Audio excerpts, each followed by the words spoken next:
ආදරයෙන් පිළිගන්නවා අදත් මගේ YouTube channel එකට. මං අද ඔයාලා එක්ක බෙදා ගන්න හිතුවේ අපේ හස්බන්ඩ්ගේ පඩිය බැලන්ස් කරගෙන කොහොමද ජීවිතේ සැහැල්ලුවෙන් ගෙවන්නේ කියලා. හස්බන්ඩ්ට පඩි හම්බෙන්නේ සතියෙන් සතිය. ඉතින් එහාට සතියට 27000ක් වගේ හම්බෙනවා. ඉතින් මම කරන්නේ සති 4ට බෙදාගෙන සතිය වියදම බැලන්ස් කරගන්න එක. ඉතින් මේ වගේ මම සති 4 බෙදා ගන්නවා.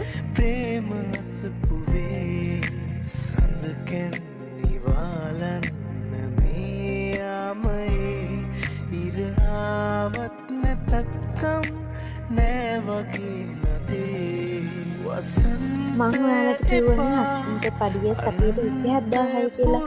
ඉතින් 27000න් මම මුලින්ම කරන්නේ අපිට අනිවාර්යෙන්ම සතියට අයින් කරන්න ඕන දේවල් මුලින්ම අයින් කරනවා.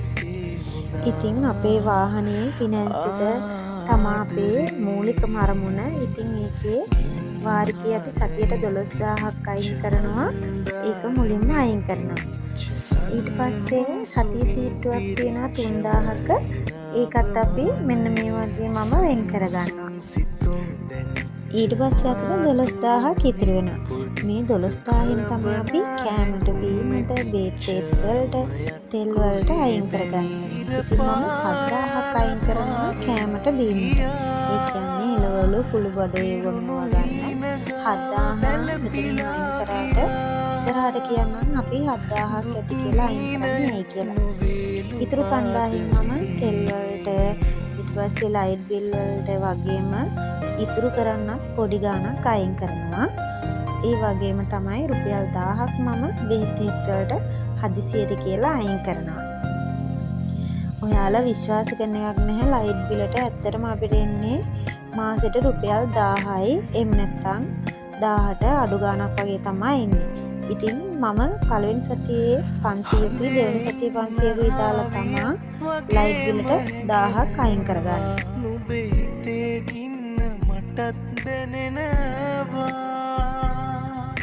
මට පළවෙනි සතියේ දෙවෙනි සතියේ ඉතින් වාහනේටයි සති සීට්ටු වරුනම වෙන ගෙවන්න දෙයක් නැහැ.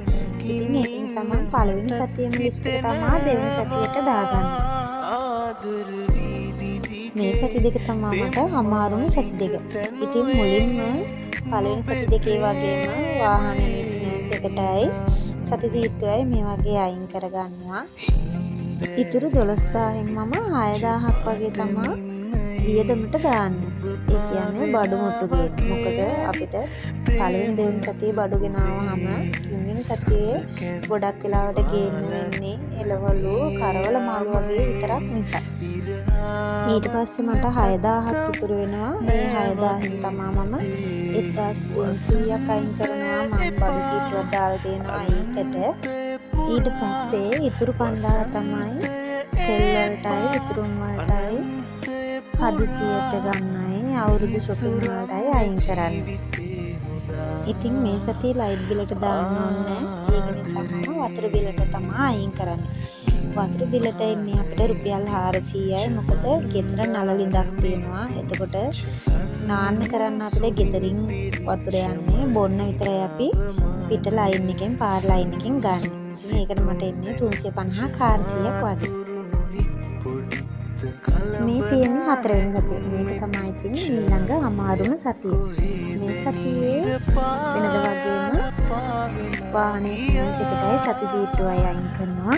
ඊට පස්සේ 12000ක් තියෙනවා. ඒකෙන් මම වියදමට අයින් කරන්නේ 5000ක්. වියදමට 5000ක් අයින් කරාට පස්සේ ඊළඟට මගේ ෆෝන් එක ගෙවන්න ආරම්භ තියෙන. ඉතින් මේකට මම 3500ක් අයින් කරගන්න ඕනි.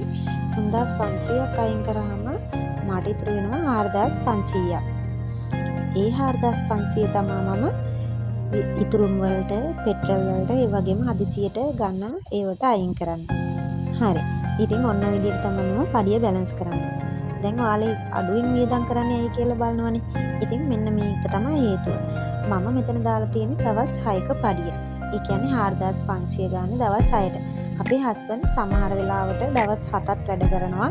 ඒ වගේම තමයි සමහර වෙලාවට 5000 ගන්න පඩි හම්බෙනවා. එතන එතකොට මට දල වශයෙන් 20000ක් වගේ හම්බ වෙනවා. ඉතින් මම ඒක ගන්න හිතන් ඉන්නේ වියදමට මදි වුණොත් ඒක ගන්න පුළුවන්.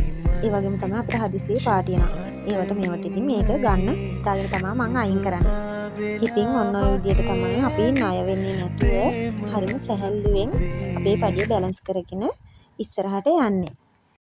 වීඩියෝ එක හොඳයි නම් ලයික් එකක් දාලා කමෙන්ට් එකක් දාන්න. අදට ගිහින් එන්නම් හැමෝටම සුබ දවසක්.